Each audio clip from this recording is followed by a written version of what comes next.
কোথায় ঘুরলি তোরা? আপু আর বললেন না, আপনার ভাই যেভাবে সেজে গুজে গেছে সব মেয়ে ওর দিকে তাকিয়ে আছে, তাই শুধু ফুচকা খেয়ে চলে আসছি। আমি ওর কথা শুনে বেকুব হয়ে আছি। এত সুন্দর করে কেউ মিথ্যা কথা বলতে পারে? কেন, হিংসা হয় তোমার? বারে আমার স্বামী, তাহলে আমার হিংসা হবে না তো কার হবে? আপু আমি একটু বাইরে যাইতেছি, কাজ আছে। তোমার আবার কিসের কাজ? দরকারি কাজ। আচ্ছা যা। তারপর হাকিমকে ফোন দিয়ে বললাম নাইট ক্লাবে আসতে। ও আসলো কিছুক্ষণ পর। কিরে নাইট ক্লাবে ডাকলি? দোস্ত আমি শেষ, আমার জীবনটাও শেষ। কি হয়েছে আমাকে খুলে বল।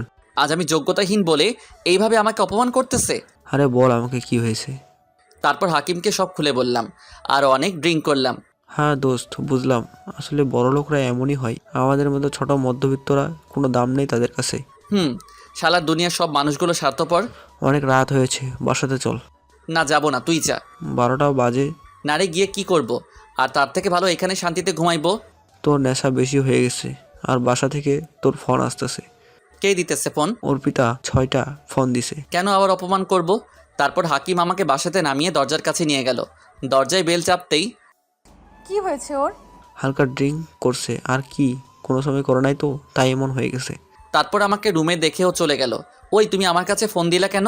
তোকে ফোন দিতে আমার বয়ে গেছে, আব্বু আম্মু জিজ্ঞাসা করব তাই দিছি। আর তুই এত রাতে মদ খেয়ে বাসাতে আসছিস কেন? তো তোর কি হয়েছে? আমি আমার বাসাতে আসছি। ওই তুই কি বললি? যা বললাম তাই শুনছস। এই বলে ওর দিকে আগাইতে লাগলাম। ওই তুই আমার কাছে আসতেছিস কেন?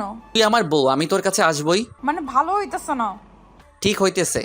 এই বলে যখনই ওকে কিস করতে যাব এমনই চালাফাঙ্গার কোথাকার, তুই আমাকে ডিভোর্স দিবি। এই বলে আমার উপর বালিশ চাক্কা মারলো। আমার ঠোঁট কেটে রক্ত পড়তে লাগলো, কারণ থাপ্পড় এত জোরে দিছে যে ঠোঁটটা অনেকটা কেটে গেছে। আর আমি এই রক্ত পড়া নেই, ঘুমিয়ে পড়লাম। সকালে ফজরের আজানে ঘুম ভাঙলো। ঘুম থেকে উঠে দেখি ঠোঁটে মলম লাগানো। কি ব্যাপার, মলম লাগাইলো কে? মনে হয় অর্পিতা, কিন্তু থাপ্পড়টা তো ওই দিছে, ও লাগাবে কেন? নামাজ পড়তে চলে গেলাম। নামাজ পড়ে হাঁটাহাঁটি করে বাসায় ফিরলাম। নাস্তা করতেছি এমনই সময়। কিরে তোর ঠোঁটে কি হয়েছে? আরে বইলো না, মোবাইল টিপাটিপি করে রুমে আসতেছি, দরজার সাথে ধাক্কা খেয়ে হালকা কেটে গেছে। তাইলে তো কপালে ব্যথা পাইতে, ঠোঁটে কেন? আরে দরজার গ্রিলে লেগে গেছে আগে ঠোঁট, আর আমি ব্যথা। ওই তুই এত কথা বলতেছিস কেন? মা অর্পিতা, তুমি মনে করে ওকে মলমটা লাগিয়ে দিও, নয়তো জীবনেও লাগাবে না। আচ্ছা আম্মু, আপনি চিন্তা করবেন না। আমি কি বাহিরে বাইক নিয়ে দাঁড়িয়ে আছি, এমন সময় অর্পিতা আসছে রেডি হয়ে কলেজের জন্য। সরি, কাল রাতে নেশাখোরের মতো এমন আচরণ করার জন্য। মাথা ঠিক ছিল না। ঠিক আছে চল এবার। তারপর ওকে বাইকে বসিয়ে কলেজে যাইতেছি। ওরে জিজ্ঞাসা করব রাতে মলমটা লাগাইছিল নাকি। এমনই সময় ওর ফোন আসছে। হ্যালো জান, বলো। স্পিকারের সাউন্ড কম ছিল, তাই ওই পাশ থেকে কি বলতেছে শুনতে পাই নাই। আমি কলেজে যাইতেছি। তারপর ওকে দিয়ে আমি অফিসে চলে গেলাম। আর জিজ্ঞাসা করার সাহস পাই নাই। অফিসে এসে কাজ করতে লাগলাম। দুপুরে পিয়ন আসছে, স্যার আপনাকে ম্যাডাম ডাকে। আসতেছি। তারপর গেলাম ম্যাডামের কেবিনে। মনি আমাকে ডাকছিলে? আসো লাঞ্চ করব। না তুমি করো। আরে আসো। দেখো, প্রতিদিন এইভাবে তোমার সাথে লাঞ্চ করলে অফিসে লোকেরা কি বলবে? আরে অফিসের লোকেরা কে কি বললো তাতে আমার কিছু যায় আসে না, তুমি আসো। না আমি বাইরে করে নিব বলে চলে আসতে লাগলাম। তখনই ওই হৃদয় দাঁড়াও, তোমার ঠোঁটে কি হয়েছে? কই কিছু না তো। তোমার ঠোঁট অনেক ফোলা আর অনেক কেটে গেছে, আমি কিভাবে? ও দরজার সাথে ধাক্কা খেয়ে। মিথ্যা বলো কেন? আমি জানি এটা অন্য কারণে কেটে গেছে, আমাকে বলো কি হয়েছে।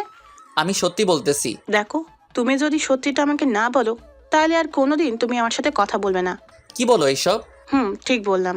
তারপর মনিকে আমার আর অর্পিতার কথা যা আছে সব খুলে বললাম। দেখো, দুনিয়াতে কেউ কখনো পারফেক্ট হয়ে জন্মায়নি, পারফেক্ট করে নিতে হয়। কিন্তু কেউ করে কেউ না। যদি তোমাকে বলে you are not perfect for me, তাহলে তুমি কষ্ট পেও না, মন খারাপও করো না, এই ভেবে যে তুমি তার যোগ্য না। কিন্তু একটা কথা তুমি মাথায় রেখো, ঘি যতই দামি খাবার হোক না কেন, কুকুরের পেটে তা সয় না। সেও বলে this is not perfect for me. এখন আসো তাহলে লাঞ্চ করি। তারপর ওর সাথে লাঞ্চ করে আমার কেবিনে চলে গেলাম। গিয়ে কাজ করতে লাগলাম। সন্ধ্যায় অর্পিতা ফোন দিছে। বলেন। কই তুই? অফিসে আছি। তাড়াতাড়ি এসে আমাকে কলেজ থেকে নিয়ে যা। আপনি যান নাই এখনো? না। আচ্ছা আসতেছি। যদিও ইচ্ছে ছিল না, তারপরও কলেজে গেলাম। গিয়ে দেখি মহারানী দাঁড়িয়ে আছে। এতক্ষণ লাগে আসতে? এই তো একটু কাজ ছিল। চল। ওই কোথায় যাস? ওইদিকে। কেন, বাসাতে? না, কুলিয়ারচর পার্কে চল। কেন? রাকিব আমার জন্য অপেক্ষা করতেছে। তাইলে আমাকে আসতে বললেন কেন? তো আমি কিভাবে যাব আর বাসাতে কি বলবো, তাই তোকে ডাকছি। এখন ভাবনা মেরে চল। তারপর পার্কে গেলাম। যাওয়া মাত্রই জানো কতক্ষণ অপেক্ষা করতেছি? সরি জানু, ওরা কথা বলতে লাগলো আর তা দেখে আমার অন্তর পুড়ে ছাই হতে লাগলো। অনেক কষ্ট লাগতেছে এই ভেবে যে স্বামী হয়ে বউকে আর একজনের সাথে প্রেম করার জন্য নিয়ে আসতে হয়। হঠাৎ পিছন থেকে কে জানি ডাক দিল, ফিরে দেখি মনি। আরে তুমি এইখানে? এই তো এনাদের নিয়ে আসলাম, অর্পিতা আর রাকিব। ইনি হলেন আমার বস। হাই, আমি অধরা ইতিহাস চৌধুরী মনি। হাই, আমি রাকিব, অর্পিতার বিএফ। ও আচ্ছা, তা তুমি এখানে দাঁড়িয়ে কি ওদের টাঙ্কি মারা দেখো? ওইদিকে চলো, তোমার জন্ম কাউকে বিনোদন দেওয়ার জন্য হয় নাই। সো কেউ তোমাকে পছন্দ করুক আর নাই করুক তাতে তোমার কিছু যায় আসে না। অর্পিতার দিকে তাকিয়ে কথাগুলো বলে আমার হাত টেনে নিয়ে চলে যাইতেছে ভিতরে। আর ওইদিকে দেখি অর্পিতা রাগে চোখ লাল করে ফেলছে, মনে হইতেছে উঠে আমাকে খেয়ে ফেলবে। চেয়ার রেখে উঠে গেল। চলো ফুচকা খাই। না, তুমি খাও। আরে চলো তো, অনেকদিন ধরে খাই না। কিন্তু কোনো কিন্তু না, চলো তো। চলো। তারপর 2 প্লেট ফুচকা নিলাম। আমরা ফুচকা খাচ্ছি, হঠাৎ পিছন থেকে শার্টের কলার ধরে কে জানি টান দিছে। ফিরে দেখি অর্পিতা। ওই বাসাতে চল। দেখেন না ফুচকা খাইতেছি, আপনি যান। ওই কি বললি তুই? তাড়াতাড়ি বাসাতে চল। আরে আপনি যান না আপনার বিএফ এর সাথে, কেন বেচারা ফুফাতো ভাইটারে বিরক্ত করতেছেন? আমি কার জন্য যাব না যাব তা আপনাকে বলতে হবে নাকি? ওই তুই চল। ওই আপনি যান তো, আমি ম্যাডামের সাথে কথা বলে আসতেছি। না, চল এখন। ওই আপনি কি শুরু করছেন? ভুলে যাবেন না আমি ওর বস, আমি যেটা চাই ও সেটাই করবে। ওই আপনি চুপ থাকেন। আপনিও ভুলে যাবেন না আমি ওর বউ। না কিছু না, ওই তুই চল। এই বলে আমার হাত টেনে চলে আসতে লাগলো। আমি তো কিছুই বুঝতে পারতেছি না, হাতটা এমনভাবে ধরছে যে আমি ছুটতে পারতেছি না। কি হচ্ছে, আমার হাত ছাড়েন। ছাড়তেছি, তুই বাসাতে চল আগে। চলেন। তারপর ওনাকে বাসাতে নিয়ে আসতে লাগলাম। বুঝলাম না কি হলো, হঠাৎ জিগাইবো কি হয়েছে। জিজ্ঞাসা করি, কি হয়েছে আপনার? রাকিবের সাথে ঝগড়া হয়েছে নাকি? কি তুই ভাবলি কি করে রাকিবের সাথে ঝগড়া হইব আমার? তাইলে এমন করতেছেন কেন? কেমন করতেছি? আমাকে এইভাবেই নিয়ে আসলেন কেন? শরীরটা ভালো লাগতেছে না তাই। কেন, কি হয়েছে আপনার? শরীর বেশি খারাপ লাগতেছে? হয়েছে, আর ন্যাকামো করা লাগবো না। বাইক থামা, এসে পড়ছি। রাতে খাওয়ার পর আমার রুমে বসে মোবাইল টিপছি, তখন তোর রাতে শীত করে ফ্লোরে থাকতে তাই। করে তো। এখন কাটা গায়ে লবণ ছিটা দিতে আইছেন?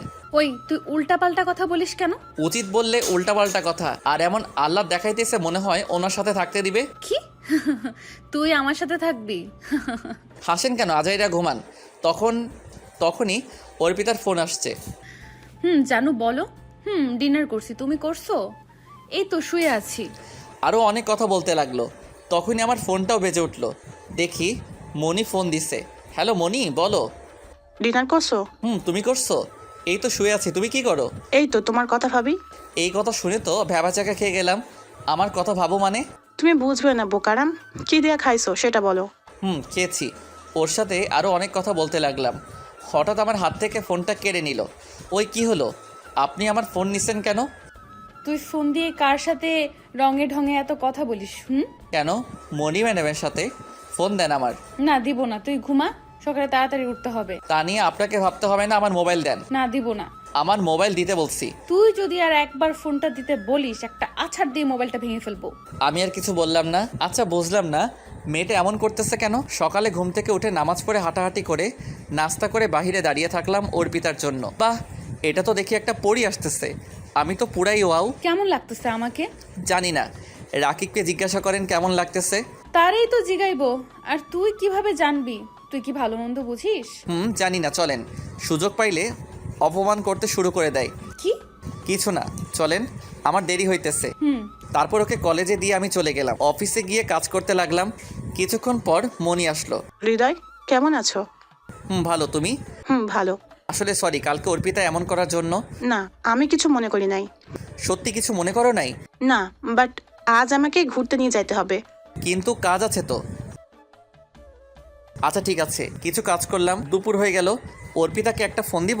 না থাক, আজাইরা অপমানিত হওয়ার দরকার নাই কোনো। কাজ করতে করতে বিকাল হয়ে তখনই মনি আসছে। ওকে নিয়ে রেস্টুরেন্টে গেলাম, কিন্তু গিয়ে যা দেখলাম আমি পুরাই অবাক। তারপর ফোনটা বের করে সব কিছু ভিডিও করলাম। এইগুলো এখন বলা যাবে না। মনিকে নিয়ে অনেক ঘুরলাম, অনেক মজা করলাম। আর ওই দিক দিয়ে অর্পিতা অনেক ফোন দিছে, আমি ধরি নাই। আসলে মনির মনটা অনেক ভালো। ওকে নিয়ে ঘুরে আজ আমার মনটা অনেক ভালো লাগতেছে। তারপর ওকে বাসাতে দিয়ে আমি বাসাতে চলে আসলাম। গিয়ে দেখি অর্পিতা বাসাতে বসা। কই ছিলা সারাদিন? আপনাকে কৈফিয়ত দিতে আমি বাধ্য নই। ওই তুই কি বলতে চাচ্ছিস? আর ফোন ধরস নাই কেন? ব্যস্ত ছিলাম। কিসের ব্যস্ত? যে ফোন ধরার টাইম নেই? মনিকে নিয়ে ঘুরতে গেছিলাম। কি? যান সরেন, আমি ক্লান্ত, ফ্রেশ হতে যাব। এই তুই দাঁড়া। কে শুনে কার কথা? আমি সোজা রুমে এসে ফ্রেশ হয়ে ঘুমিয়ে পড়লাম। রাতে অনেক ডাকছে খাইতে, আমি খাই নাই। ঘুম থেকে উঠে আমি পুরাই অবাক। এ কি, আমি খাটে শুয়ে আছি, আমি অর্পিতা রুমে নাই, তাহলে কি অর্পিতা আমার সাথে থাকছে নাকি? কি জানি, সে যেখানে খুশি সেখানে থাকুক, তাতে আমার কি। ফ্রেশ হয়ে গিয়ে নাস্তা করে আমি বাহিরে দাঁড়িয়ে আছি। তখনই বাহির হয়ে আসলো, আমি বাইকে গিয়ে বসলাম। তুই কালকে আমার কথার উত্তর দিলি না কেন? ওই আপনি চুপ থাকবেন? বেশি কথা বললে আপনাকে রেখে চলে যাব বলে দিলাম। অর্পিতা আর কোনো কথা বলল না। ওকে দিয়ে এসে আমি গিয়ে কাজ করতে লাগলাম। বিকেলে অর্পিতা ফোন দিছে। হ্যালো। ওই কই তুই? অফিসে। তাড়াতাড়ি আয়, কেন? এক জায়গাতে যাব। না, পারবো না, অনেক ব্যস্ত আজ। আমি কিছু জানতে চাই না, তুই আসবি ব্যাস। পারবো না, রাকিবকে বলো নিয়ে যাইতে। আমিও বাসাতে যাব না। এই বলে ফোন কেটে দিল। দুর্বল, এই মেয়ে কী শুরু করছে? তারপর যাইতে বাহির হইব, তখনই মনি হাজির। কই যাও? এই তো এক জায়গাতে। কোথায়? অর্পিতাকে কলেজ থেকে আনতে। কোন কলেজে পড়ে? Kuliarchar degree college. আমার ওইদিকে একটা কাজ আছে, প্লিজ আমাকে তোমার সাথে নিয়ে যাও। আচ্ছা চলো। আমি বুঝি না, নিজের গাড়ি থাকতে আমার সাথে কেন যাইব? ওকে নিয়ে গেলাম। ও একটা বাড়ির সামনে থামাইতে বলল। ওকে নামিয়ে যখনই বাইকে উঠতে যাইব, এমনই সময় পিছন থেকে কে জানি আমাকে পিছনে টান দিয়ে থাপ্পড় মারলো। ফিরে দেখি অর্পিতা।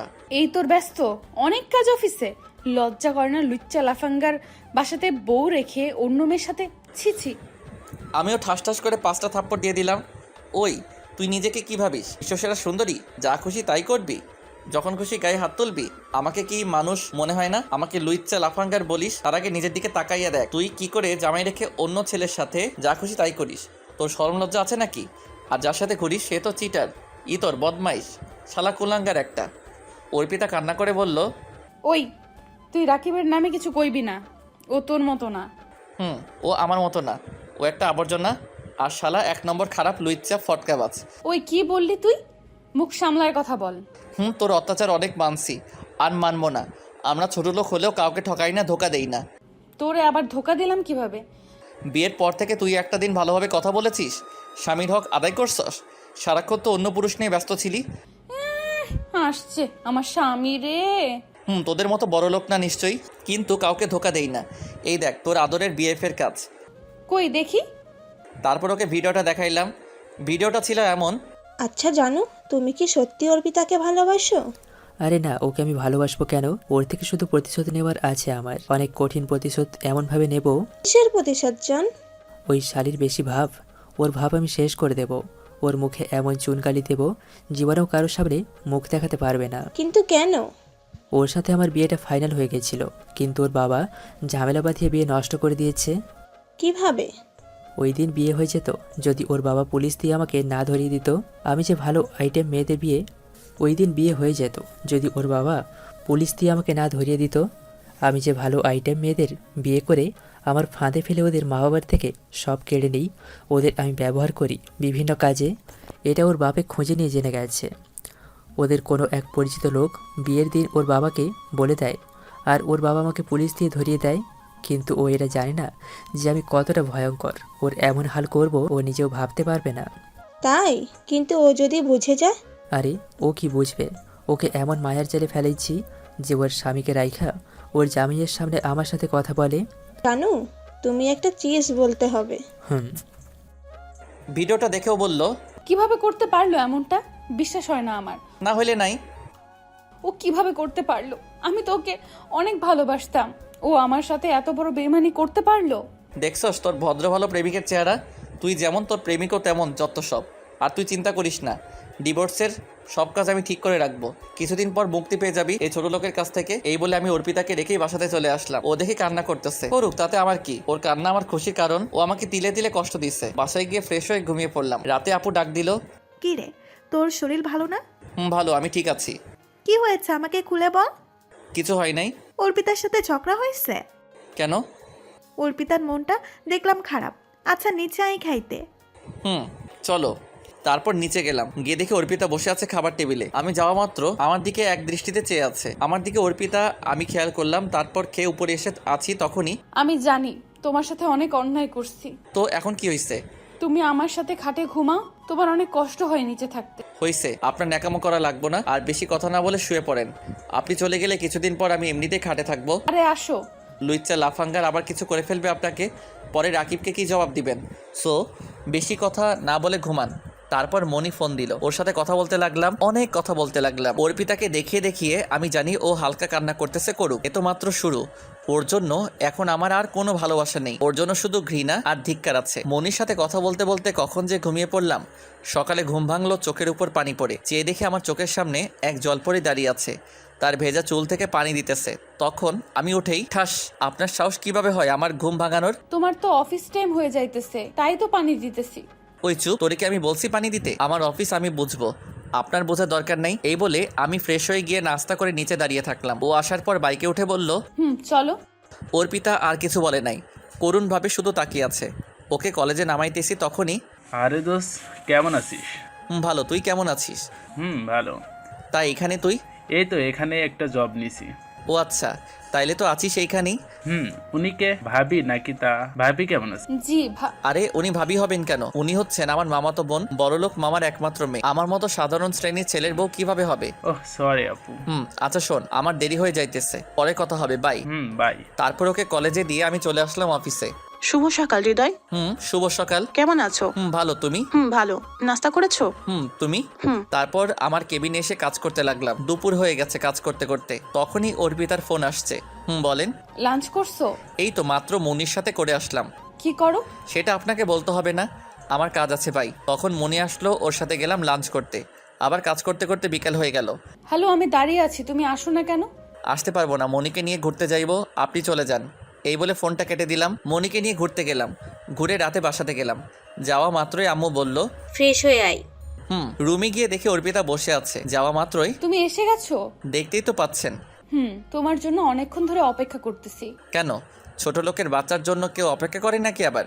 অর্পিতা আর কোনো কথা বলল না, নিচের দিকে চোখ দিয়ে দাঁড়িয়ে আছে। ফ্রেশ হয়ে নিচে গেলাম খাইতে। যখনই মুখে খাবার দিলাম অন্যরকম লাগতেছে। আসলে খাবারটা অনেক ভালো হয়েছে। আম্মু আজ খাবার রান্না করছে কে? আজ অর্পিতা নিজের হাতে তোর জন্য রান্না করছে। ও, খাবার রেখে টেবিল থেকে উঠে যাইতেছি। কিরে মা, কি হয়েছে, খাবি না? বাহির থেকে খেয়ে আসছি, আর পেট অনেক ভরা। এই বলে আমি এসে শুয়ে পড়লাম। সকালে ঘুম থেকে উঠে নাস্তা করে বাহিরে দাঁড়িয়েছিলাম। অর্পিতা আসছে। আপনি আজ রিক্সা নিয়ে চলে যান। কেন? সামনে মনি আছে, ওকে নিয়ে যাইতে হবে। মানে কি? আমি তোমার সাথে যাব আর কেউ না? মনি আমার জন্য দাঁড়িয়ে আছে, আপনি রিক্সায় চলে যান। না, যাব না। যাইলে যান, না যাইলে নাই, আমি গেলাম গা। এই বলে চলে আসতে লাগলাম। পিছন দিয়ে অনেক ডাকছে, তাকাই নাই। আসলে মনি তো গাড়ি দিয়ে আসবে। অফিসে এসে কাজ করতে লাগলাম। আজ মনি অফিসে আসে নাই কেন?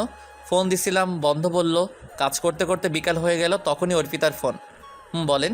আমি কলেজের সামনে দাঁড়ায় আছি, তাড়াতাড়ি আসো। না, পারবো না, কাজ আছে। আমি কিছু বুঝতে চাই না, আসো। পারবো না।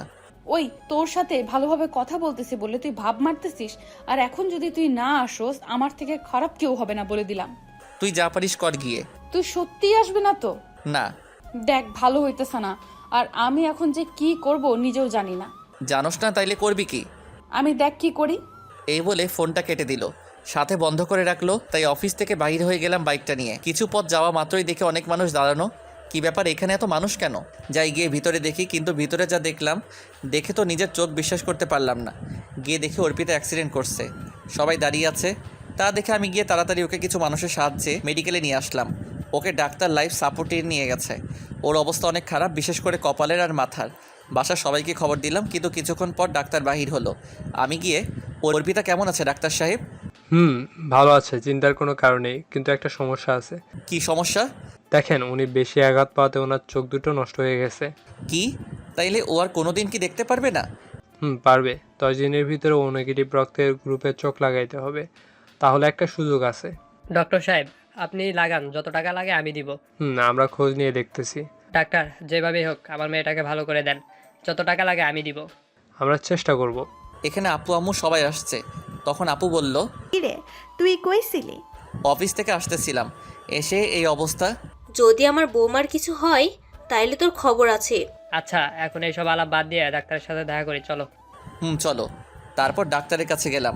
আমরা কি অর্পিতাকে দেখতে যাইতে পারি? সমস্যা নেই, যান।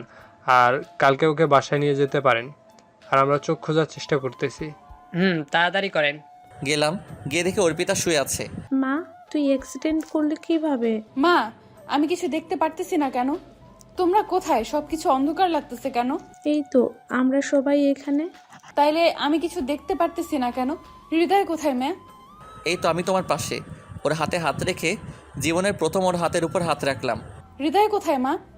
তাহলে আমি দেখতে পারতেছি না কেন? আমি কি আর কোনো দিন দেখতে পারবো না? দেখতে পারবে তো। কিছুদিনের ভিতর তোমার চোখের অপারেশন হবে, তুমি আবার দেখতে পারবে। জানি পারবো না, এগুলো আমার পাপের ফল। চুপ, একদম চুপ। বেশি কথা না বলে তুমি এখন ঘুমাও। সত্যি আমি?